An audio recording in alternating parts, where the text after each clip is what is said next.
Jonah Reddick expected his first blind date in years to end like all the others. Awkward silence, polite excuses, then nothing. He was a widowed construction worker raising a 6-year-old daughter alone. Romance felt like a luxury he didn't deserve.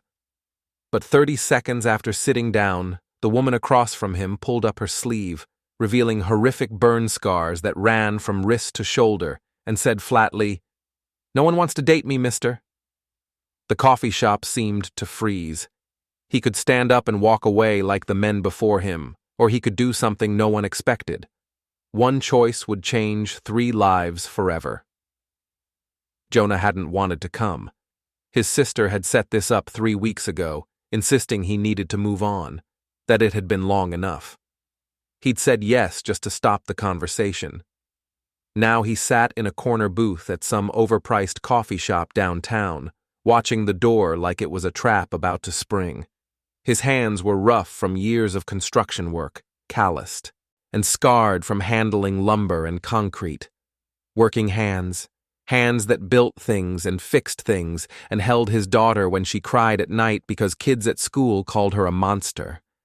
The woman who walked through the door wore long sleeves despite the heat. Her name was Maris Thorne. His sister had mentioned she was a nurse, maybe in her early 30s, someone who kept to herself. Jonah noticed immediately the way she carried herself, the guardedness in her posture, the way her rich dark brown skin seemed to glow against the cream-colored fabric of her blouse. She was beautiful, in a way that seemed almost accidental, like she'd stopped trying to be noticed years ago. Her natural hair was pulled back in a low bun, and her eyes held a weariness that spoke of years spent building walls. They sat. He ordered coffee, she ordered tea. The waitress left, and the silence stretched between them like a wire pulled too tight. Maris looked at him with eyes that had already made a decision. She didn't smile. She didn't pretend. She just rolled up her right sleeve in one smooth motion, exposing skin that had been melted and reformed. Scars that twisted from her wrist all the way past her elbow. The burns were old but severe, the kind that told a story no one wanted to hear. Against her deep brown skin, the scarred tissue stood out in patches of lighter and darker tones, a roadmap of survival that she wore like armor against the world. Jonah felt his throat tighten, not from disgust, but from recognition. "No one wants to date me, mister," Maris said. Her voice was flat, clinical, like she was reading from a script she'd memorized years ago. "I figured I'd save us both some time. If you want to leave, I understand. Most men do." Jonah didn't move. He couldn't. He'd spent 6 years watching his daughter hide her face behind her hair, watching her flinch when strangers stared, watching her shrink into herself because the world had taught her that scars meant she wasn't worth loving. And here was a woman who'd learned the same lesson, sitting across from him with her wounds on full display, daring him to prove her right. He thought about standing up. He thought about mumbling some excuse and walking out just like she expected. It would be easier, safer. He could go home, kiss Lila goodnight, and forget this ever happened. But something in Maris's eyes stopped him. It wasn't hope. It was resignation. She'd already written the ending to this story, and it didn't include him staying. Jonah reached across the table and gently pushed her sleeve back down. Maris blinked, surprised. He met her gaze and held it. "My daughter has scars like yours," Jonah said quietly. His voice cracked on the word daughter, but he kept going. "Worse, maybe. A house fire when she was 3. Her mother didn't make it out. Lila did, but barely. She's 6 now, and she thinks she's ugly. She thinks no one will ever love her because of what's on her skin." Maris's expression shifted. The armor cracked just a little. She pulled her hand back and folded her arms across her chest, not defensively, but protectively. "I'm not telling you this to make you feel sorry for me," Jonah continued. "I'm telling you because I see the same thing in you that I see in her." You've been taught to believe that what happened to you makes you less, that it makes you unworthy. And I'm here to tell you that's a lie. Maris's jaw tightened. She looked away, staring at the table like it held answers she couldn't find. When she spoke again, her voice was quieter, almost fragile. You don't know anything about me. It wasn't hostile. It was defensive. A wall going up. Jonah nodded. You're right, I don't. But I know what it's like to carry guilt. I know what it's like to think you don't deserve happiness because someone you loved didn't get theirs. And I know what it's like to look at someone and only see the damage instead of the person who survived it. Maris finally looked at him. Her eyes were wet, but no tears fell. She seemed to be weighing him, deciding if he was real or just another man who said the right things until it got hard. Why are you still sitting here? Maris asked. It was a challenge and a plea at the same time. Jonah didn't hesitate. Because you're the first person I've met in 6 years who might actually understand what my daughter is going through. And maybe, just maybe, you're the first person who might understand what I'm going through too. Maris's hands were shaking slightly. She clasped them together to stop it. I lost my parents in the fire, Maris said suddenly. The words came out fast, like she needed to say them before she lost the nerve. 8 years ago. I was 24. I tried to go back in for my mom, but the smoke was too thick. I made it out. They didn't. I've spent every day since then wondering why I survived and they didn't. And every man I've tried to date has looked at these scars and seen something broken, something they didn't want to fix. Jonah felt the weight of her confession settle between them. He understood it, the survivor's guilt, the belief that living meant you owed something to the dead, that happiness was a betrayal. He'd felt it every day since his wife died. You're not broken, Jonah said. His voice was steady now, certain. You're a survivor, and so is my daughter. But she doesn't believe it yet. She thinks the scars make her a monster. She hides her face. She won't let other kids see her. And I don't know how to help her because I'm just her dad. I can tell her she's beautiful 1,000 times, but she won't believe me. She needs to see someone who's been where she is, someone who came out the other side. Maris stared at him for a long moment. Something shifted in her expression. The resignation faded, replaced by something Jonah couldn't quite name. Not hope exactly, more like curiosity. You want me to meet her? Jonah nodded. Not as my girlfriend. Not as anything like that. Just as someone who understands. Someone who can show her that scars don't mean you're not worth loving. Maris bit her lip. She looked down at her arms, at the sleeves that covered what the world had decided made her unlovable. When she looked back up, there was something raw in her eyes. I don't know if I can do that, Maris said. Her voice was barely above a whisper. What if I make it worse? What if she sees me, and it just confirms what she already believes? Jonah shook his head. You won't. Because you're still here. You're still living. That's what she needs to see. Not perfection.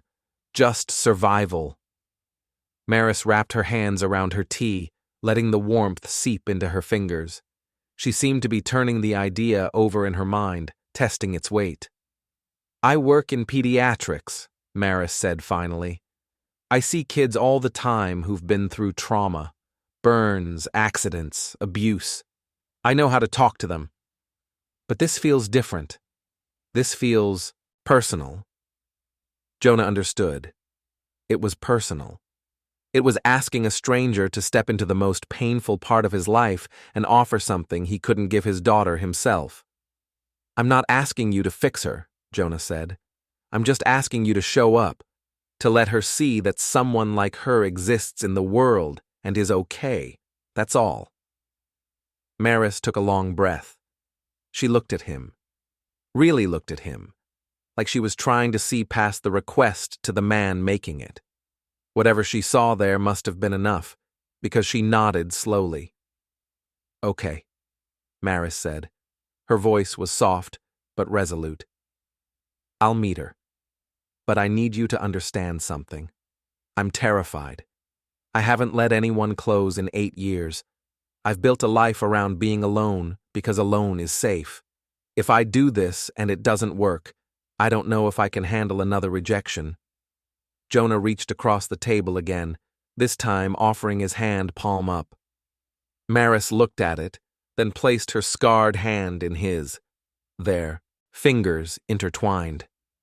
Two broken people holding on to the possibility that maybe, just maybe, they didn't have to be broken alone. Then we'll be terrified together, Jonah said.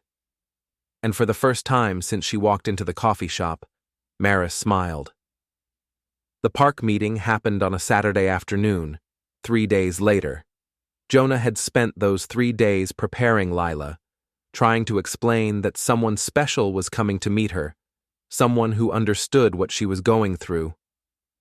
Lila had listened with her hair covering half her face the way she always did and hadn't said much. She'd learned early that adults made promises they couldn't keep. Maris arrived exactly on time, wearing a long-sleeved shirt despite the heat. Jonah saw her hesitate at the park entrance, saw the way her hand went to her sleeve like she was checking a shield. He waved her over. Lila was sitting on a bench beside him, her small body rigid with anxiety. She had a hat pulled low and her hair arranged, carefully to hide the right side of her face where the scars were worst. Lila, this is Maris, Jonah said gently. She's a nurse. She helps kids at the hospital. Lila glanced up briefly, then looked away. Maris sat down on the bench, leaving space between herself and the girl. She didn't try to force conversation. She didn't reach out to touch. She just sat there, quiet and present. Your dad told me you like drawing, Maris said after a moment. Her voice was soft but clear. Lila shrugged. She had a sketchbook clutched against her chest, something she carried everywhere but rarely showed anyone. Maris didn't push. She reached into her bag and pulled out her own sketchbook, smaller and more worn than Lila's. She opened it to a page filled with pencil drawings of hands. Some were whole, some were scarred, some were both. Lila's eyes flickered toward it despite herself. I draw hands, Maris said. She held the sketchbook where Lila could see without having to turn her head. I used to think they were ugly after the fire. I used to hide them all the time. But then I started drawing them, and I realized they tell stories. See this one? That's my hand holding my mom's recipe book. And this one? That's my hand bandaging a kid's knee at the hospital. They're not pretty, but they're mine. Lila's grip on her own sketchbook loosened slightly. She still wasn't looking directly at Maris, but she was listening. Can I show you something? Maris asked. She didn't wait for an answer. She rolled up her right sleeve slowly, deliberately, exposing the full extent of the scars that ran from wrist to shoulder. The skin was mottled and twisted, evidence of burns that had nearly killed her. In the bright afternoon sun, there was no hiding it. Lila's eyes went wide. She stared at Maris's arm, then at Maris's face, then back at the arm. Jonah could see the wheels turning in his daughter's mind. I got these trying to save my parents, Maris said. Her voice didn't waver. I didn't save them. But I survived. And for a long time I thought surviving was the worst thing I could have done. I thought these scars meant I was broken, that no one would ever want to be around me. Lila's hand drifted to her own face, touching the edge of the scar she kept hidden. Maris noticed but didn't comment. Your dad told me you think you're ugly, Maris continued. She looked directly at Lila now, her expression serious. He told me kids at school say mean things, that you don't want anyone to see you. Lila's eyes filled with tears. She nodded, just barely. Maris leaned forward slightly. You know what I think? I think scars don't make you ugly. They make you a warrior, a survivor. You went through something terrible, and you're still here. That's not weakness. That's strength." The words hung in the air. Lila was crying now, silently, tears running down her cheeks. Jonah wanted to reach for her, to hold her, but something told him to wait. This moment belonged to Maris and Lila, not to him. "I don't feel strong," Lila whispered. Her voice was so small it almost disappeared. "I feel like a monster." Maris shook her head firmly. "Monsters hurt people. You're not a monster. You're a little girl who survived a fire. Those are not the same thing." Lila looked up at Maris fully for the first time, her hair falling away from her face. The scars were visible now, angry red and white patches that covered her right cheek and jaw. She didn't pull the hair back. She just let it fall. "Do people still stare at you?" Lila asked. Maris smiled sadly. "All the time. Some people look away fast, like they're embarrassed. Some people stare like I'm something in a zoo. And some people, like your dad, see past it." Lila glanced at Jonah, then back at Maris. "Does it hurt?" Maris knew she wasn't asking about physical pain. "Sometimes.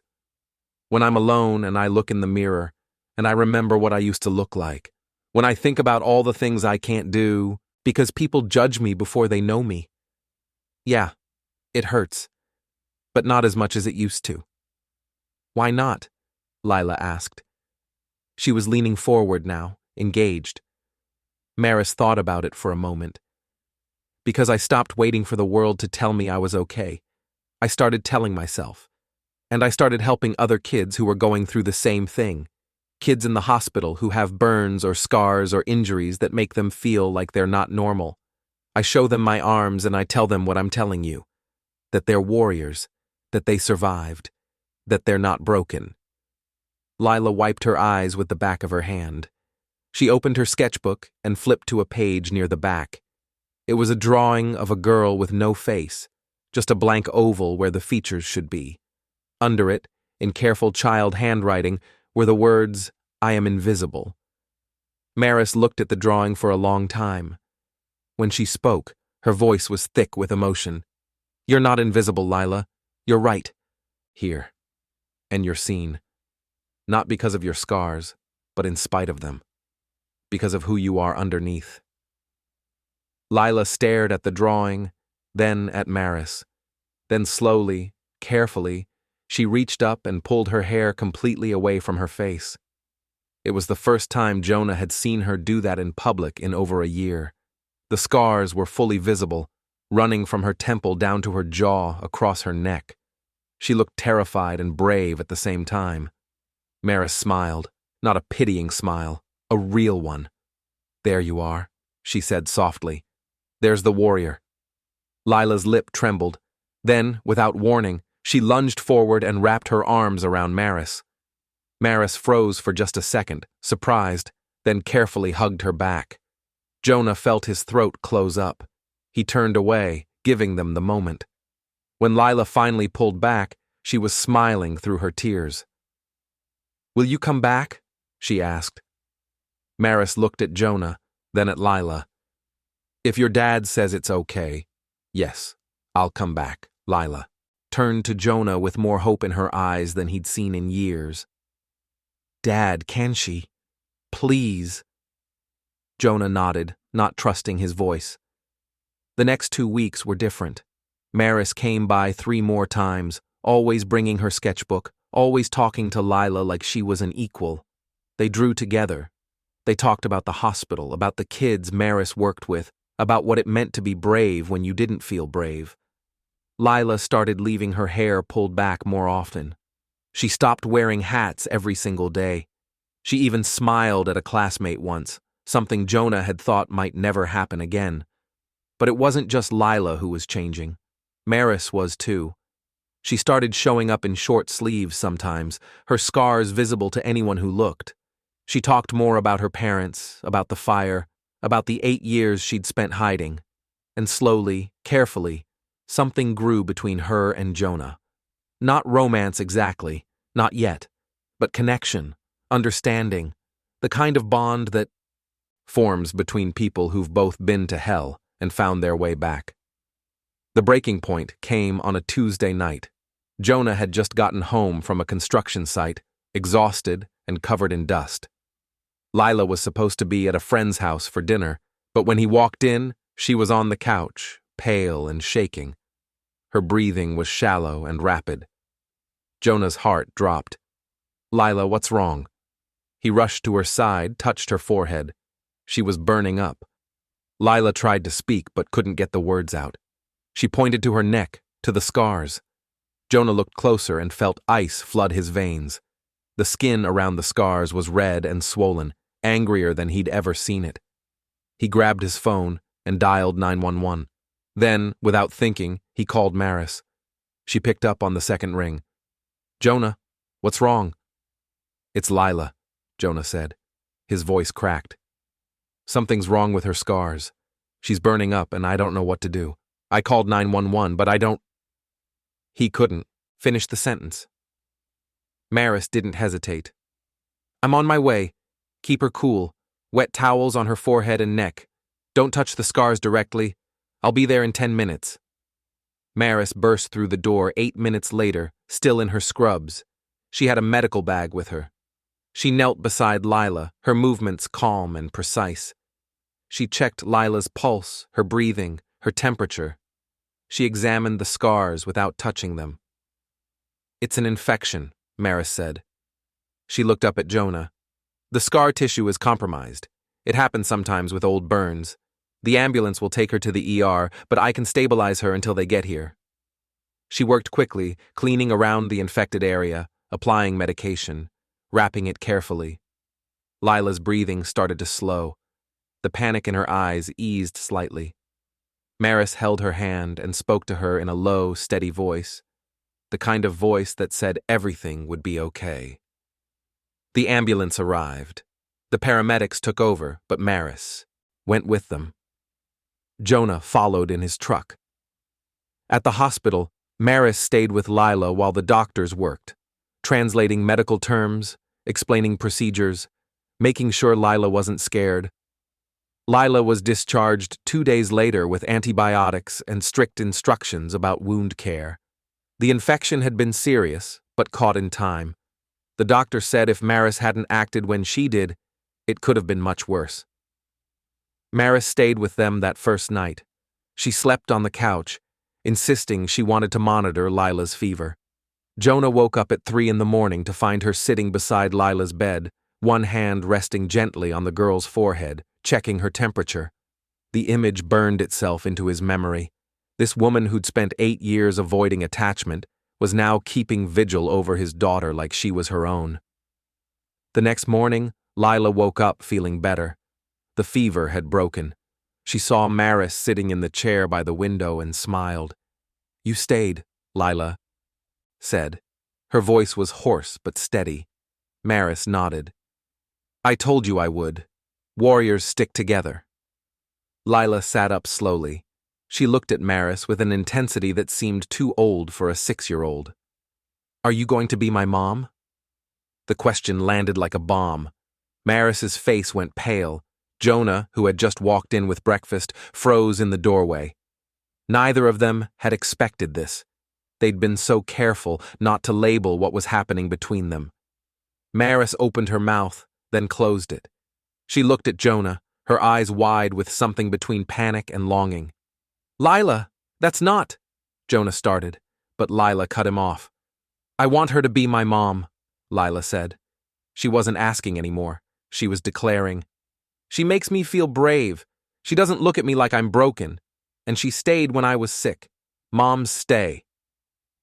The simplicity of it broke something in Maris. She covered her face with her hands, and Jonah could see her shoulders shaking.